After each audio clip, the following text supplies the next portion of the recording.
সকলকে জয় যিশু খ্রিস্টতে আমার প্রিয় ভাই বোন, আপনারা কেমন আছেন? আশা করছি মহান ঈশ্বরের আশীর্বাদে এবং তাহার অনুগ্রহতে আপনারা সকলেই ভালো আছেন। খ্রিস্টতে আমার প্রিয় ভাই বোন, আজকের যে বাক্য দেখব তা হলো গীত সংহিতা 23 অধ্যায় 1 থেকে 6 পদ পর্যন্ত আমি পাঠ করব। আপনারা এই বাক্য মন দিয়ে শুনবেন। আছে গীত সংহিতা 23 অধ্যায় 1 থেকে 6 পদের মধ্যে এই প্রকার লেখা আছে যে, সদাপ্রভু আমার পালক, আমার অভাব নেই।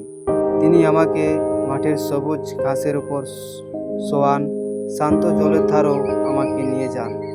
তিনি আমাকে নতুন শক্তি দেন, তার নিজের সুনাম রক্ষার জন্যই আমাকে ন্যায় পথে চালান।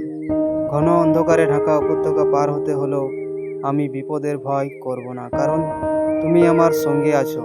তোমার মুগুর ও লাঠি দূর করে দেয় বিপদের ভয়। শত্রুদের মধ্যে তুমি আমার সামনে খাবারে সাজানো টেবিল রেখে থাকো। আমার মাথায় দাও তেল, আমার পেয়ালা উপচে পড়ে। আমি জানি সারা জীবন ধরে তোমার মঙ্গল ও অটল ভালোবাসা আমার পিছনে পিছনে ছুটে আসবে, আর আমি চিরকাল সদাপ্রভুর ঘরে বাস করব। Amen, hallelujah. ঈশ্বরের বাক্য দিয়ে আপনাদের সকলকে আশীর্বাদ করুন। সকলে ভালো থাকবেন। জয় ঈশ্বর।